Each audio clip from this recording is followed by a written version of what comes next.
Hello and welcome back to the land of SIKA, and we're now going to be attacking Nevyansk Castle. Now here's the thing with this, we don't have that many defenders in here. This should be a pretty easy one, but then we are going to have some very difficult sieges up ahead, because as we've seen so far, the Wolters deeper territories have massive garrisons associated with them, and I'm not entirely sure if I'm even going to be able to do it without calling for additional assistance. So if that actually comes to pass and we can't even attack one of the towns because they just have so many units inside, then I'm going to need to change my plans and we're going to have to go somewhere else, which is going to be a little bit problematic in general, and hopefully I'm not going to get killed by these many archers that are currently shooting at me. This is wonderful, isn't it? It's basically just like taking arrows like candy, which is exactly what we're doing.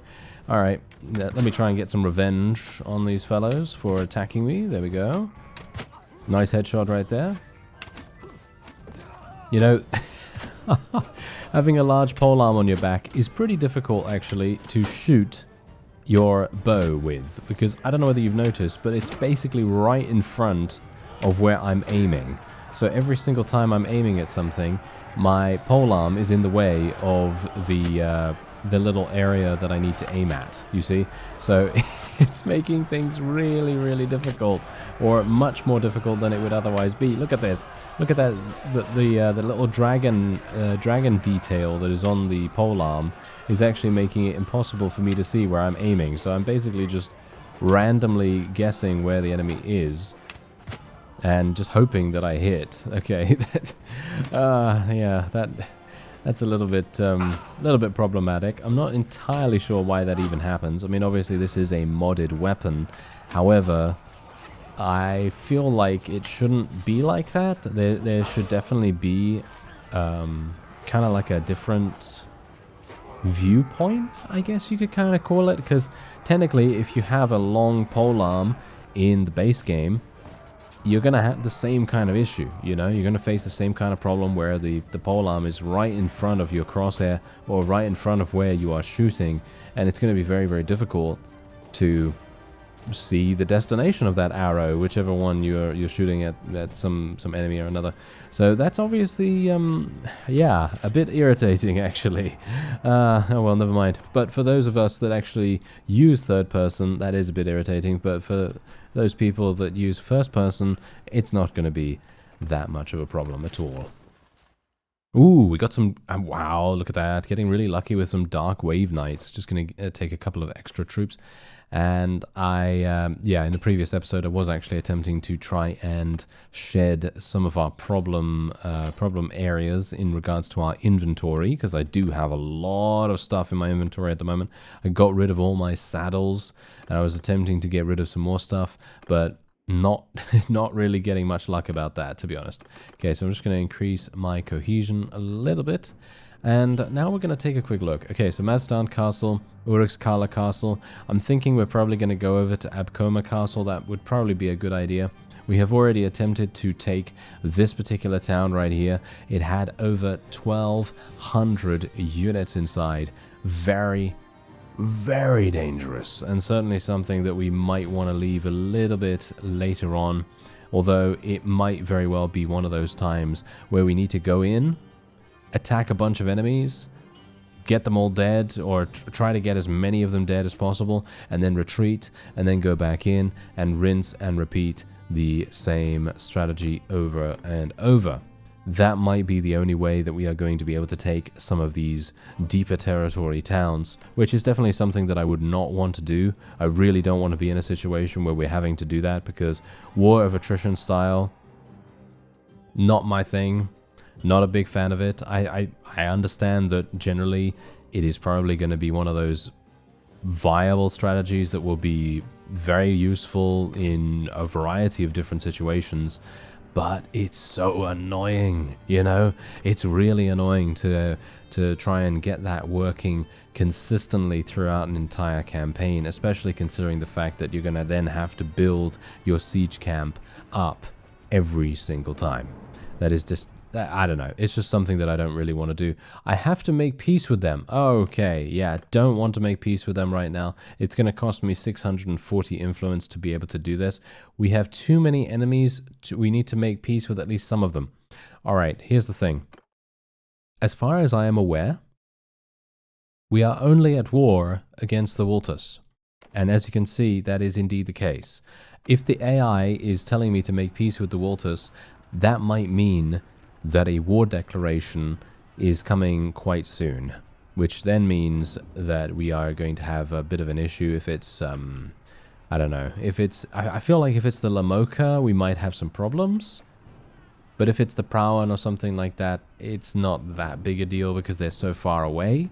But they are the closest to my own fiefs, which I would very much like to try and protect at all costs, because they are providing us a lot of money at the moment. I don't know whether you've noticed, but I'm actually starting to make a profit from my weekly wages. I'm not, weekly wages. Oh, yeah, I'm in the warband mindset.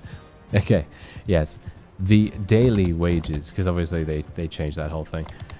Anyway, yeah, so yeah, my daily wages are actually looking pretty nice at the moment. We're gaining a pretty significant amount every single day, and I'm actually kind of surprised about that. I was really not looking particularly good in regards to our finances before, when we had a different steward. So I assume it's just the perk choices that we now have available to us, which is actually pretty cool. But yeah. Anyway, we are now going to have to deal with these fellows here. Defending shouldn't be too bad. Can you... Oh, no. Oh, I hate this. Oh, I hate that style of... Okay, yeah. This particular style of castle, very difficult for us to use the jump strategy. Generally, I don't know whether you've noticed, but generally, whenever I go and climb the ladder in some of the previous sieges, I have always done this thing where I've jumped at the very top. Whenever there are enemies there, I literally just do a small little jump, and it actually vaults me onto some of the actual battlements, those are like the stone structures by the side, and then I'm able to move forward unencumbered by any enemies, and I can pretty much just do that. However, here, because it's made of wood and they're very, very tall, it's very difficult to do that and actually almost impossible. So that is the reason why I said, oh yes, I really, really don't like it. So, but thankfully we are now up here. Okay, what's going on here with these guys? Well, I know what's going on. We must murder them. We must murder them very, very fast indeed. They seem to actually be running now, which is pretty good. I was a bit worried. Oh, hello there. There's a lot more of them in the distance. Yeah, there's a lot of militia here as well, but that shouldn't be too bad. I really just don't want to take damage over and over again, because that's just literally going to create problems in the future when there's actually an army that we need to fight and I can't go into the fight itself because I've just taken way too much damage from previous attacks. So yeah, but this is the new polearm I bought in the previous episode, by the way, if you missed that one. This is amazing. I absolutely love it. It is really, really fun to use. Super, super fast to swing, and it has... Oh, that guy's going for a little jump right there. But yeah, this is just an amazing polearm. Highly recommended to go and get it if you are playing alongside me, and if you're not, then, well, then you don't have to worry about it, I guess. Anyway, we should be a little bit careful about the reinforcements, but I don't think we need to worry too much, so I'm basically just going to speed things up real fast here, and then that should be it. Yep, there we are. Okay, fantastic. I like it. Okay, so we're now done here. Ooh, a lot of troops. Okay, I like it. Okay, great. This is perfect. That means that I'm going to be able to garrison at least a slightly more significant defensive force here, which is going to be pretty good, you know, not too bad to do that. And we've got some Darkwave Knights to take out of the garrison here, because obviously my party member does have a couple of Dark Wave Knights that I gave him, and he is now deciding to place those in the garrison of these places that we're going to, which is not great, I gotta say. That is not particularly good. Anyway, Uruk-Skala Castle has now been taken, which is absolutely wonderful, and I'm very much hoping that my friends here will continue to do the stuff that they're actually supposed to do, which is just continually take things. And now we have to decide who's going to get this. We'll just give this to whoever has the most support, I suppose, and we'll just continue on with that. Basically, the best way we can do this is hope that these fellows will then start producing a large amount of influence, every single one of them, every single one that we give a lot of fiefs to, and then they will be the ones to lead the armies into battle. That is the only thing we can really hope for them to do. Anyway, yes, the owner of Uruk-Skala Castle is coming in through here. We're going to give this to this guy once again. And yeah, the Walters only have 5 castles and 4 towns. We could potentially make peace with them right now and receive 2,300 tribute, but I don't want to do that. Oh no, I do not want to do that one bit. So I will try, if I can, to prevent that from happening at all costs. The one thing that we do need to do, though, is we need to watch out for this 170 strong party. I do not want him to go into the town itself. If we can prevent him from going into the town, then we should have a slightly easier time of taking this. Unfortunately, he is running quite fast. Yeah, he's too fast for me. That is really unfortunate, isn't it? Okay, am I suffering from a herd deficit? No. I am overburdened, which is providing quite a lot of slowdown here. Oh well, never mind. I guess the best thing that I can do is just continue onward and just take this next town and ignore some of the vassals around here. Macedon Castle is looking to be taken back, but Zhang is in the distance. He might be... Oh, he was too late. Wow. He was actually too late. That is really, really sad. Oh well. Never mind. Okay, so there's over 1,000 units in the garrison here at Mokabo, and I will very much hope that we will be able to take this. I have 343 in my party at the moment, plus we do have Hengman. We have Hengman the Merry. He has obviously come along with us, and hopefully we're going to be able to make good use of his units as well. We're gaining 5,100. Wow, okay, who would have expected that ever, considering I was hemorrhaging money up until, you know, not so long ago. Alright, here we go. There's 926 in here. Apparently one of the vassals actually ran away. That's kind of... I gotta say, that's kind of strange. I was not expecting any of the vassals to run away. I thought to myself, they're gonna stay in there, they're gonna dig their heels in, they're gonna try and make this as difficult as possible for us. But no, apparently that one fellow just decided to get out of there straight away. You know, to be fair, I don't blame him, but I definitely would have expected them to defend much, much harsher. Alright, I'm going to try and focus on using my polearm a little bit more here, because it's going to be one of those things, you know, sometimes we just use too much archery, so it might be kind of fun to switch things up a little bit.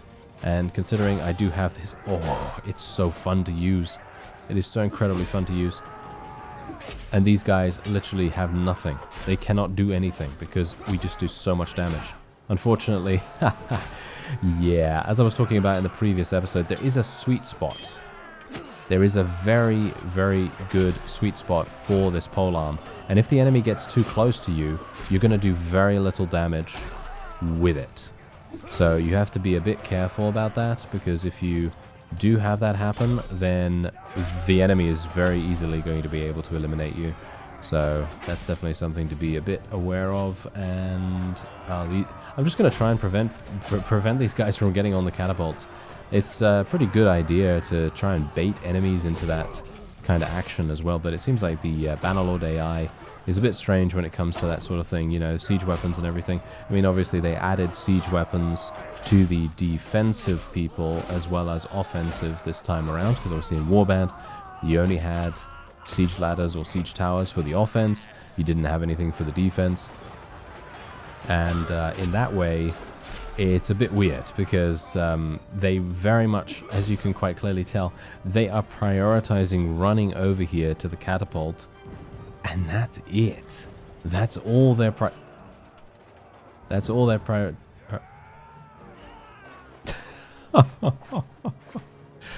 All right. Oh, he killed. Oh, okay. Apparently, Mr. Obscure Soul Judge Knight is not taking a break from. I don't even know what he's doing right now. I mean, I know he's stuck, obviously, but I think that this is hilarious. Yeah, that is very, very amusing. And he is going to kill anyone that actually walks by, which is pretty funny in itself. Wait a minute. Let's actually just watch this guy. Look, watch. Oh no, he didn't get killed? Oh, okay. I thought that was going to be hilarious. That would have been so funny. Oh well, never mind. It seems like Mr. Soul Judge Knight has now gotten himself freed from the perpetual void that was that small area of the battlements. I'm not entirely sure what was even going on there, but anyway, let's go up here and see exactly what's going on. There seems to be another catapult, so I would like to try and eliminate these people. There we go. This is so... Oh, this polearm's so nice to use in close quarters combat. It really is. It's one of those things where you just think to yourself, this is a polearm. It's very, very long. I can't possibly use it in close quarters combat, but no, we can actually use it in close quarters combat. So incredibly rarely that you can do that, considering most polearms are quite unwieldy, relatively long. This is long too, but the speed and the handling of this thing, it makes a huge difference. Really, really does. Anyway, there we go. Wow. That was a really easy fight. That was super, super easy in comparison to what I expected. But that's exactly what I was talking about in the Warband series. I was basically talking about how amazing it is to go into a siege, think to yourself, wow, there are so many units here. It's going to be really difficult for us to be able to make any headway against these defenders. And then all of a sudden you think, wait a minute, we've killed over 300 of them and we've basically lost very few. And how does that happen? Well, it happens because of the siege layout. The siege layout has such an incredible impact on how effective someone is going to be in their action to take something. And it's actually staggering how much of an impact it really has. So, yeah, that makes a massive, massive difference. Anyway, let's actually just take a quick look. Ah, there we go. There's my polearm. It's available here too. Yeah. It's actually amazing. It's really, really fun to use. And I was actually wondering whether I should give some other people some things. Maybe we should. Yeah, Vega could use some upgrades. Does she actually have any polearm skill, by the way? She does have polearm skill. Should I buy her one of these? Why not? Let's do that. What do you bet she's going to die now as a result? Oh no, I just jinxed her, didn't I? Oh no, okay. Yeah, let's just move on swiftly before something bad happens. And should I give any of these guys something better for them? Or nah, you know what? I don't think I will. Oh well. I could upgrade these guys' gear. But do I want to do that? Does it matter? I mean, they have pretty good gear as it is. I mean, this is not so great, but I don't know. Alright, well, whatever the case, we're still getting, what is it now? 57,000. Technically, I could spend some more. So let me actually just do this. There we go. A little bit more. There we go. Alright, I don't really mind about losing 24,000. We're rolling in cash as it is, as I say. And I think we can... did I already place the people in the garrison that I wanted to? Yes, I already did that. Okay, fantastic. Now, the best thing for us to do is go over to Aster Castle. That is exactly what we're going to go for. There are only 15 defenders. Oh no. Well, it looks as though Pendraic Castle has been taken, and we are now about to begin our siege at Aster Castle. Now, bear in mind, there are actually quite a few enemy vassals in here, and so that might actually be one of the more difficult sieges that we will do against the Walters so far. Because, as you know, or as you may not know, I'm not entirely sure, but whatever the case, vassals whenever they're present, provide a very large bonus to morale to the enemy's force. And as a result, the best thing you can do is eliminate them as fast as possible, or try to prevent them from getting into the garrison initially. But obviously that is not really it's not really an option for me right now, because there are so many of these vassals and they have such small armies that it is very, very difficult for me to pin them all down, considering I have a large army myself and it's difficult to move as quick as you need to move to try and do that. Anyway, I'm actually just going to try and run right by all of these people and then just try and turn around, do a little bit of damage, a little bit of dancing around these places here. And we should be absolutely fine, although these... Oh, wow, that is... it's such a classic, isn't it? I absolutely hate that when that happens as well, by the way. Don't know whether you noticed, but basically, archers with fast melee weapons always grind my gears super hard.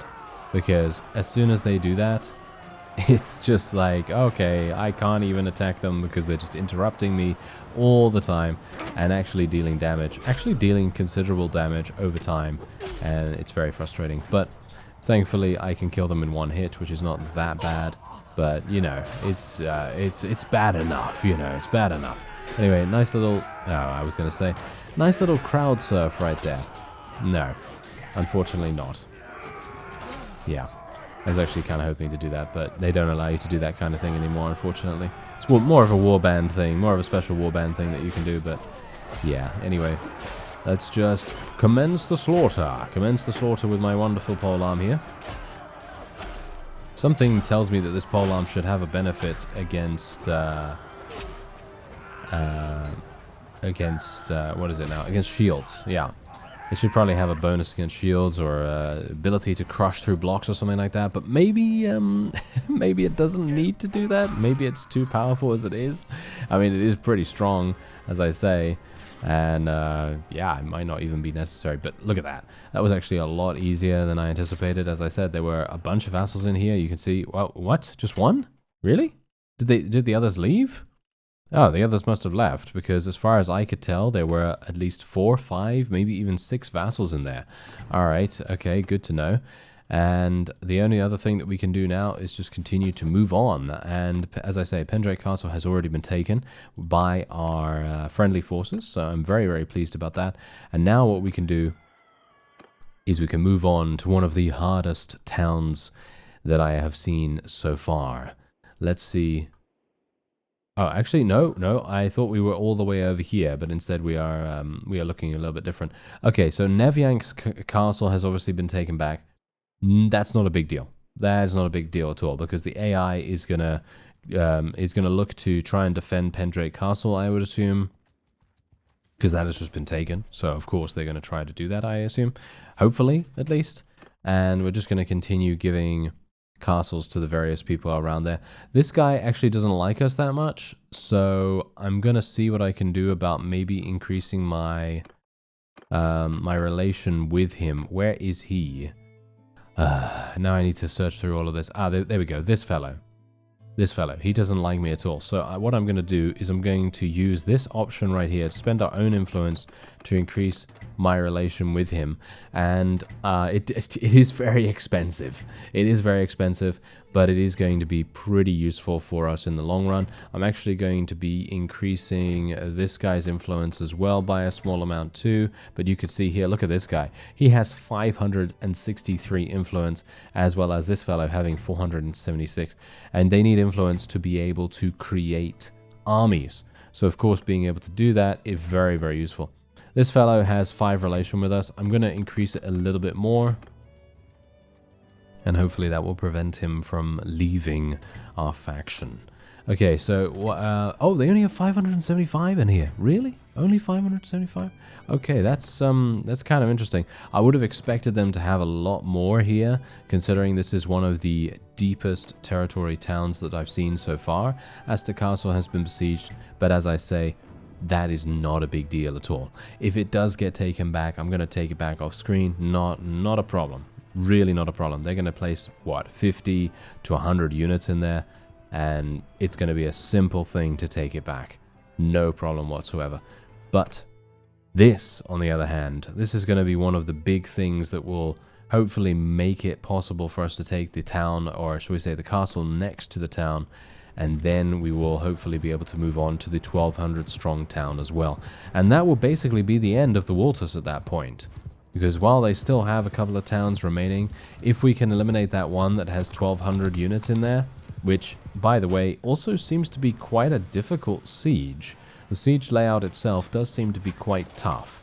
So, not sure if we're going to be able to do that in one go, or whether we need to, you know, go in, retreat, and then go back in once more, which is definitely not something that I really like doing.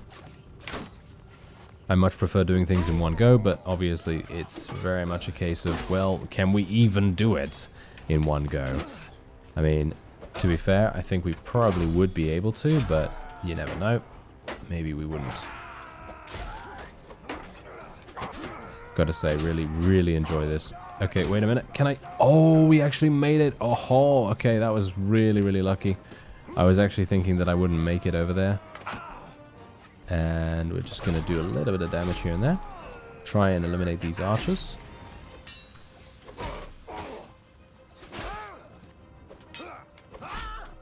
And as you can see, I do very little damage if I cannot hit with the blade part of the polearm.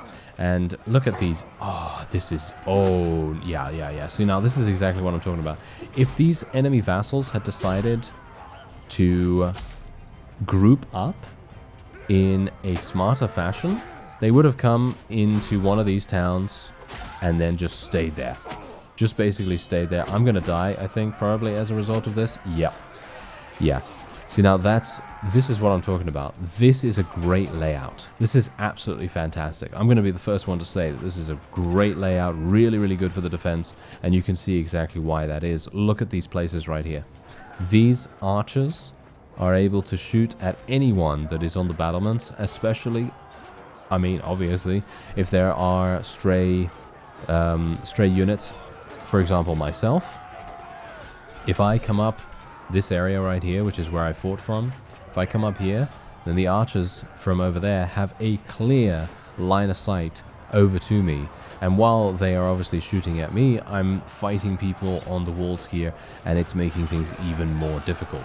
And you can see that we've already lost. Look at how many casualties we've lost already. That is only due to the siege layout. It's actually kind of incredible. I feel like the siege layouts in Bannerlord, however, with the exception of, yes, we know the one, the pendraic siege. Yes, don't get me started on that one. But yes, most of the sieges in Bannerlord are not that difficult, but this one in particular is very good. I feel like this one is really nice, very well set out, and definitely makes things very difficult for the offense. Imagine if these archers that were placed in these various strategic positions, imagine if they were high-tier units, you know? Imagine if they were my own custom units or Battanian Fian champions or something along those lines. They are just gonna rack up kills. They're gonna rack up kills like no one's business, and it's just gonna be an absolutely incredible massacre. But they didn't. They just had militia. They just had militia in those places. So of course it was a little bit easier for us, but it still provided a challenge. We still had a bit of problems there. We had a lot of casualties on our side, and that is not very nice. So yeah, it seems like these particular sieges are getting more and more difficult as we go forward. I'm actually looking forward to seeing. Should I say looking forward? Not entirely sure if I should say looking forward, to be honest, because it might be a bit of a trouble, to be honest, to deal with the Prauen and the Rablam, because I know that the Prauen have very good archers, and so I'm kind of worried about dealing with them, because some of their siege layouts are probably going to be really difficult to deal with. But I don't know. I guess we'll just have to see what happens when we actually get there. But as it stands right now, I'm just very pleased that we're doing pretty well against the Woltest, and you can see here, look at our strength and how many casualties we've inflicted so far as well. The Lamoka, look at them. They're actually at 9,000. The Rablam, they're at 11,000. And the Prauen are at 14,000. 1,000. Okay, that's pretty extensive.